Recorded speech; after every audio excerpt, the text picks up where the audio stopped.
So Jay, thank you very much for making time to share your insights into the future of leadership.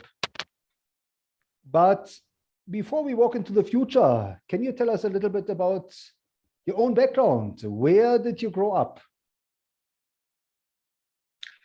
Well, I am the great-grandson of an indentured laborer that came from the south of India to work in the sugarcane plantations of KZN in the 1860s. So I was born in Durban. I grew up there. When I was 4 years old, we were evicted from our home in an area called Greenwood Park because of apartheid's grand ideas of social engineering. And we were on the wrong side of the street and had the wrong color. So that was where I grew up and attended school, and eventually went to start studying for a Bachelor of Science degree in the University of Durban-Westville. And can you tell us who inspired you in your early days? Well, I grew up, Nick, as a very angry young man, of course, you know. Sure. My parents never explained to me why we had to leave this home in a community that was well established and that I found to be a paradise. And I found out later that it was because of apartheid.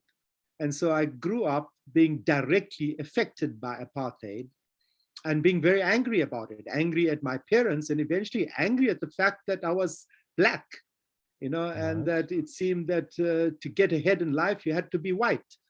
So it was at the age of 15 years old when I went to attend a meeting addressed by Steve Biko, the great patriot and the architect with the Mampela Rampela of the Black consciousness movement. And I found that he took my anger and channeled it into a political cause.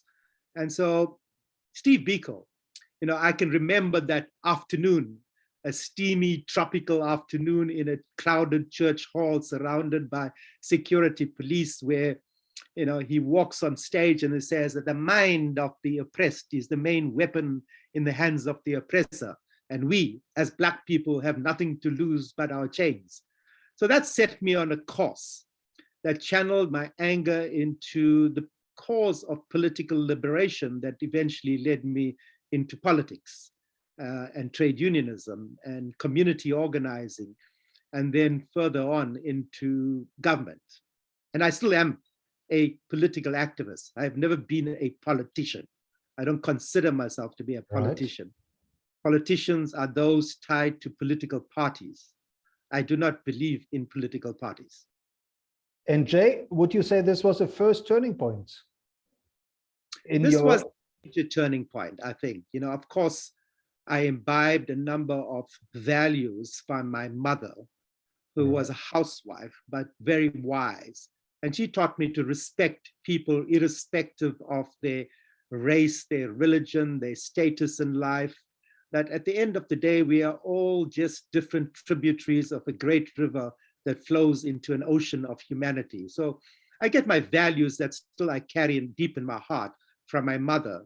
I get my politics from people like Steve Biko and the many migrant workers, leaders that I worked with in the trade union movement. And Jay, you played an instrumental role in South Africa's freedom struggle. You served as a government minister under President Mandela.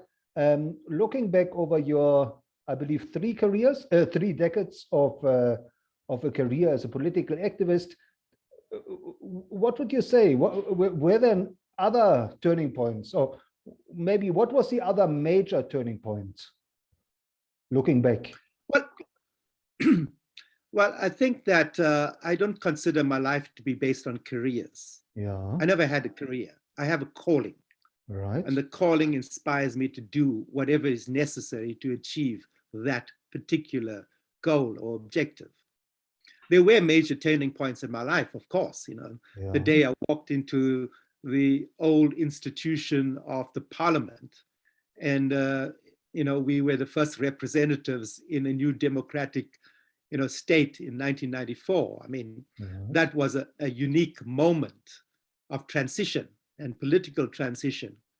the day I walked into my office in the Union buildings, which Yeah. up to then had been an anathema of the anti-apartheid movement, the representative, the epitome of what was a crime against humanity, apartheid. So, and I think in my personal life, the major part was, at 36, meeting my wife, Lucy Paget. She was a journalist, French-speaking journalist from Canada, and she had come to South Africa in the context of the release of Nelson Mandela.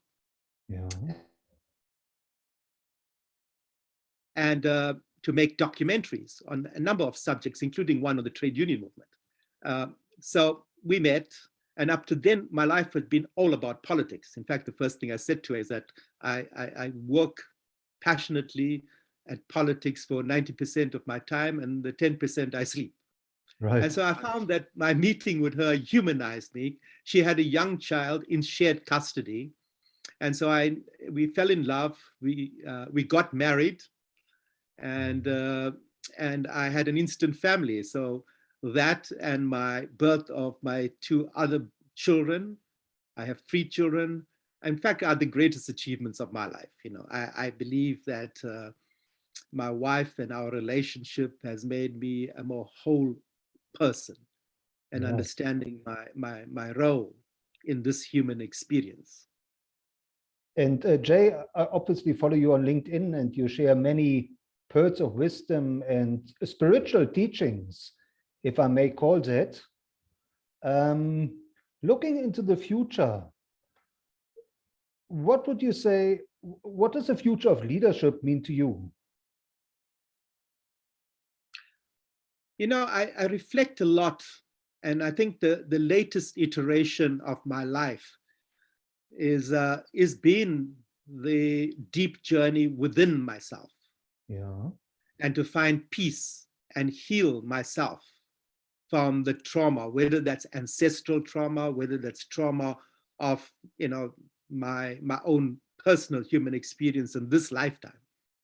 And I found that if you want to get the way out of trauma, of suffering, of pain, then the only way you can do that is the journey within, something that Mandela shared with me. He said the most difficult journey in life is the shortest journey, from the arrogance of the mind, from the ego and its cravings and desires and its attachments, to the heart, which is the soul, and which is the seat of our soul, and which is the fountain of understanding our true human purpose, to do something worthwhile, to reach out to people who are vulnerable, to be compassionate, to be forgiving, to believe and practice reconciliation in everything we do. So I think that, for me, we have a very toxic political dispensation, not just in South Africa, but globally. If I look around me, I find very few global leaders that meet my expectations of leadership in terms of humility, in terms of servant leadership that a Nelson Mandela represented, or his generation represented. And so I think that, until we heal ourselves and understand we carry a deep wound as humanity in our country, wounds that are racial, wounds that globally that have destroyed our relationship with the environment and Mother Earth, until we heal ourselves, that would be a prerequisite for us healing our relationships between ourselves, and then dealing with the cultural and systemic issues that so often have created divisions in our world and in our society in South Africa. And I think that that way of looking at politics and looking at leadership is going to be crucial in us turning the trajectory away from what I see today is a pathway towards our self-destruction and eventual extinction. And Jay, what would you say? What does it take to heal the world? Well, that's the hardest journey you will do in life. I went deeply within myself. I ended up at the beginning of the COVID epidemic and lockdown in March of 2020 in a ashram in the south of India, where my ancestors come from. And it provided me the guardrails and the tools to examine my own life and ask the critical questions of who am I, why am I here, what is the meaning of my life, and what does it mean to be human? And I think that's a starting point. The issue of healing has to be integral into our discussion on leadership and in terms of development on the way forward. And I think that today, too few people want to take responsibility for their own demons and their own baggage they carry. They always want to other their problem, that it's someone else's problem. When we take responsibility for ourselves, then that responsibility develops and shapes a relationship with others, including everything we share our planet with. And it defines a new way in how we begin to collaborate intelligently rather than compete with each other. Now, Jay, in your teachings, you refer many a time to ancient wisdom. You refer to the wisdom of the Khoisan, for example. Can you share a little bit about what you learned from the Khoisan? Well, in my journey, one of the things that I encountered was meeting with healers, meeting with spiritual leaders that come from indigenous communities. If I look around the world today, 80% of the most pristine, biodiverse, protected areas are on the lands of indigenous communities.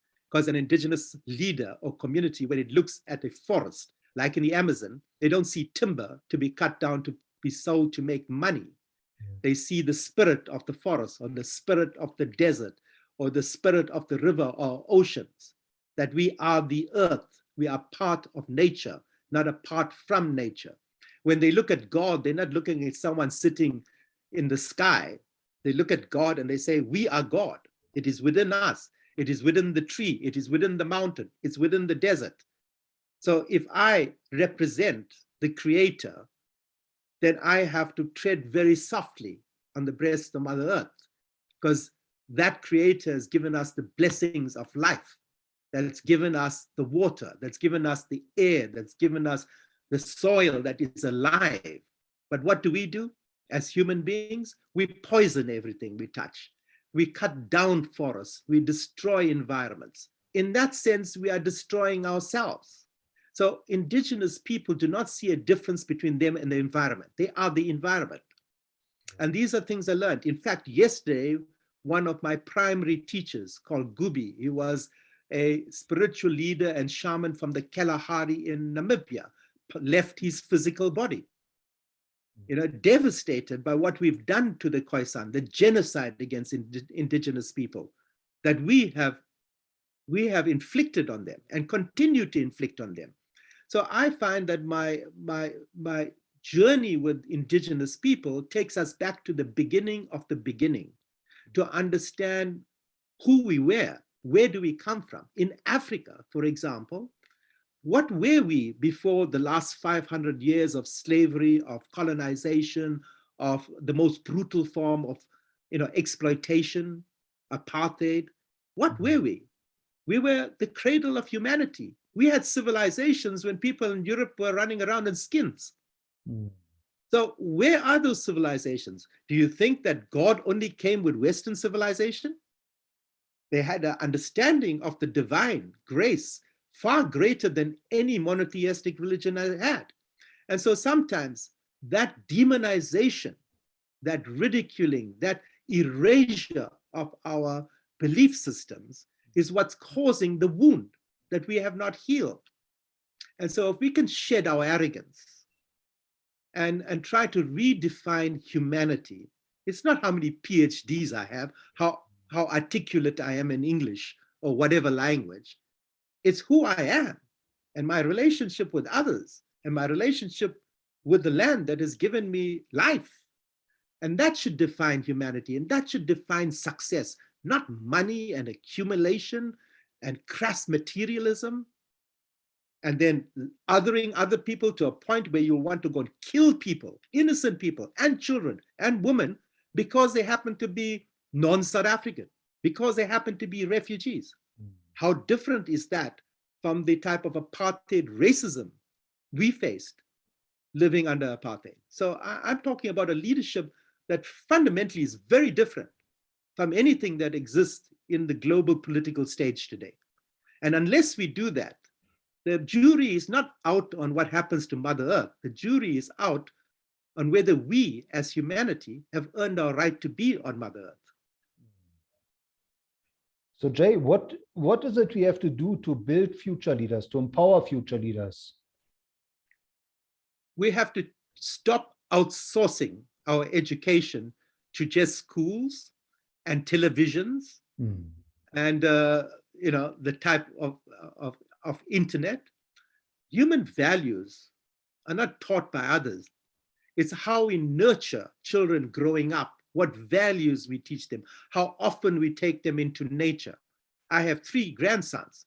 I'm already teaching them because I live off-grid outside of Johannesburg. And so we have a problem with rats and mice. And we trap them in an eco-friendly container, and then we release them. At 9 months old, I was teaching my grandson how to release a mouse that we caught or a rat we caught, because it has the same right to life that we have. So it's that type of education, not about, how much you're going to, what do you need to get a job? What do you need to be human? And that type of education is not going to come out of textbooks. It has to come out of intergenerational conversation. It has to come out of parenting. But today we outsource all of that. It's just like in the COVID pandemic, we outsource our health to big pharma. When are we going to take responsibility for our own health and human well-being and stop swallowing handfuls of pills every day to solve problems because we are negligent in how we maintain our own health? This is the responsibility I'm asking people to do. We all are leaders. Every single of the 7.5 billion people in this world are leaders, potential Mandelas. We all have the human potential to achieve greatness, to do something worthy in life. What is stopping us? Our arrogance, our ego, and a system that traps us in an endless cycle of consumerism. So Jay, do you see a return to consciousness? Do you see more and more people waking up to these realizations? Oh, absolutely. Absolutely. I think there's a tremendous reawakening taking place in the world. In fact, the COVID pandemic has been critical as a messenger of awakening, that the way we're going to solve the dilemmas that we face, that we have self-created, is going to be by raising the awareness and consciousness of our populations. And I think young people today don't want to work for fossil fuel companies. They don't want to just look at accumulation and buying the next BMW or the latest iPhone. They want something more worthy to do in their lives. And I think that is a revolution taking place that our generation does not see, because we are blind and we are deaf to the anguish of a generation that doesn't know whether they'll have a world to live in. My own children say that to me, that we're bringing our children into this world, but we're not sure about our future. And so we're going to fight for the future that will make sure that the world is hospitable for our children and for every other species. So I'm finding that my conversations with young people are fundamentally different from the nonsense and the bullshit that we normally talk to in people of our generation. And that's why I don't spend time with many people my generation. I think they're very much the dinosaurs of the past and need to go. And Jay, what would you say? What role can South Africa fulfill in serving the world and maybe serving the future? A critical role. I mean, South Africa is a melting pot of 2 of the greatest challenges of humanity: managing diversity and managing transition. And so we represent the North and the South, the East and the West. We are what the new humanity is. We have had the most extraordinary leadership. Look at the quality of leadership we produce in South Africa, not just the Nelson Mandelas or the Archbishop Tutus or the Albert Lutulis, all of who were Nobel Prize winners. But look at our scientists, look at our trade union leaders. At every level, we produce quality leadership. And we are a laboratory of the world. So South Africa, if we deal with the narrowness and the parochialism and arrogance of my colleagues and comrades who are now in government, and we get to a leadership that is a servant leadership with the greater humility and ability to now talk to people and understand that change comes not from leaders, but from people, then we can play an extraordinary role in global leadership, in thought leadership, as we have in the past. And so I look forward to the type of leadership that will come after this current bunch of leaders that have let us down and betrayed us in such a fundamental way. And I think that what we should be looking at is a new generation of leaders that are driven by ethical leadership, by the commitment and passion for good governance, for being close to the people, for deep listening, for being able to work with the energy of our society, all parts of our society, and stop the competition that has been destructive and build a unified purpose of how we rebuild a nation and heal the wounds, the deep wounds of our past that still fester in our society. And Jay, who are the role models of leadership that we should be studying and maybe learning from? I think we should move away from looking for messiahs. It's so easy for us to outsource our responsibility. Oh, we need another Mandela. No, we need to find that Mandela within us. We all have the capacity to do that. So the sooner we stop looking for messiahs and we take responsibility for our lives, doesn't matter what your state is, what your color is, what your race is, what your social orientation is. If you are employed to be a teacher, do your job diligently. If you're employed as a cashier in a supermarket, do your job. If you're employed as the president of the country, understand you serve there at our behest. You're not above the law. You're not above the population or above the constitution. If we have that humility that guided our struggle to freedom and the values that we espouse, then we have a brilliant future ahead. We will not be dealing with the fact that 70% of young people coming out of 12 years of education have very few skills, no jobs, and unlikely to have a job in their lifetime. We can move that conversation from jobs to meaningful livelihoods. We can look at our resources and harness them in a way that opens up a pathway of hope and opportunity for young people. The Africa population is largely under 25. Look at the leadership we have. Most of them, in their 70s. We live in a world that is completely different, a world that is driven by technological change, a world in which production lines where I was an organizer in the trade union movement have now been replaced by machines and automation and artificial intelligence. That has changed the entire concept of collective bargaining. So how do we move forward in the society? What are our assets? And our most important asset is our human beings. How do we leverage that? How do we retrain that? How do we reimagine economies? How should we deal with energy poverty in Africa that deprives 700 million people of energy, of clean energy? When we have 300 days of sunlight, why shouldn't we be building a solar industry or building wind power rather than investing in fossil fuels, in destroying our oceans like in the Wild Coast, or with seismic exploration for oil and gas? Why should we be building coal-fired power stations when the science is telling us that it's cheaper to deliver energy that is clean and it creates more jobs? So why do we defy the science? and pursue old technologies because of vested interest. What we need today is a leadership that has a breadth of imagination that captures the minds of our people and takes us forward towards a future that is based on harmony, that is based on fairness, that is based on every citizen, every child having the same right to quality education, to quality health, and to that pathway of hope and opportunity. So Jay, you mentioned the inner journey. What does it take? What's your advice for young people? How should they enter their inner journey? How should they just go about discovering their own journey, their purpose? There are many ways to do it, many tools. And that's why I look at indigenous wisdom. You know, just the ability to take young people into nature.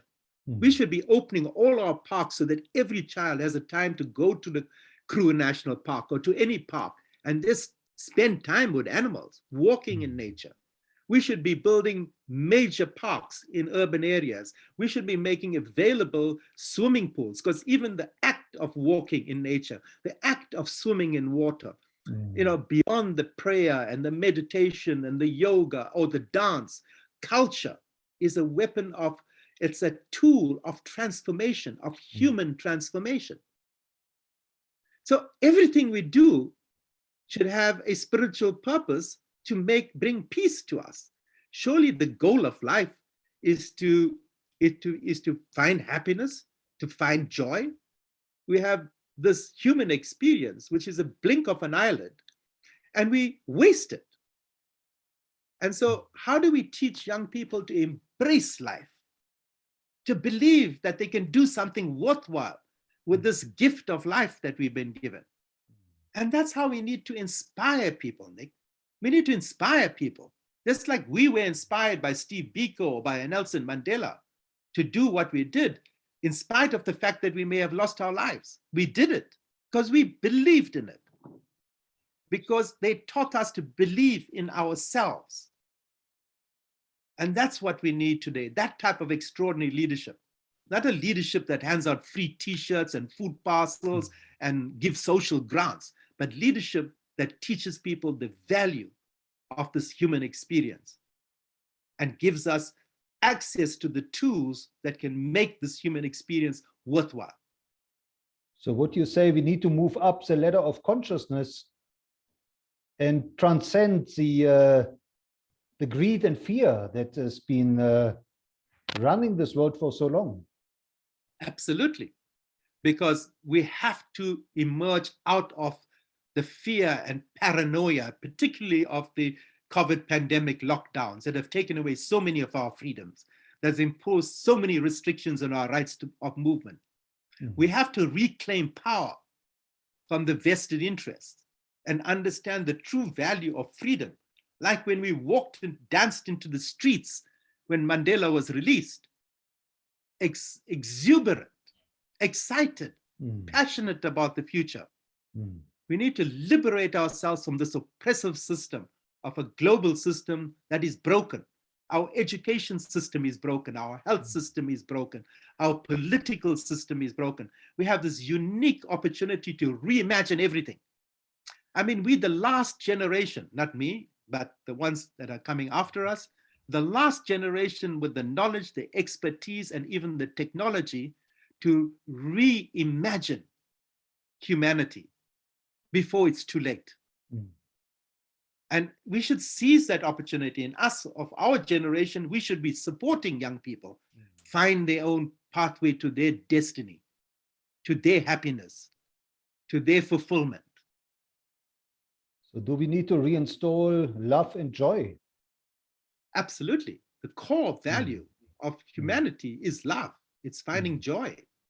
It's being humble. It's about appreciation of the fact that I have a life, that I get up every morning and I'm alive, I'm breathing, because 250,000 people do not get up every morning. So appreciate the fact that you are born. Appreciate your parents. Appreciate the society that has given you the skills to be able to make your life worthy. Right. That's my approach to life, Nick. Thank you. Thank you. And last but not least, Jay, what is your message to the millions of kids who are now leaving school who are looking to enter the world, what should they be focusing on? Self-belief, Mhm. that they are capable of escaping the shackles that really restrict their achievement of their human potential. We should be inspiring them to do better than us, Mhm. because they are capable of doing much better than us. So we should be open with the mistakes we have made as a generation that has led us to the perfect storm of multiple crises that today threaten human existence, but also the existence of every other species we share our planet with. So Jay, where should our listeners follow you, and how can they connect with you? Well, I am, like you said, on LinkedIn. I'm on Twitter, I'm on Facebook, and I'm on Instagram. Or they can reach you, and you have my email address. Right. So they can reach me in many different ways. My role as an elder is to support and offer my advice of what we did, particularly what we did wrong. I have no solutions for how we go forward. That's the solution. That's the role and responsibility of the next generation. Mhm. They must carve a future that belongs to them, not to me. Well, Jay, thank you so much for sharing your insights and your wisdom into the future of the world, the future of leadership, and reminding us that we all need to go back to humanity. Thank you very much, Nick. I really enjoyed the conversation, and good luck to all the great work that you are doing. Thank you. Thank you, Jay.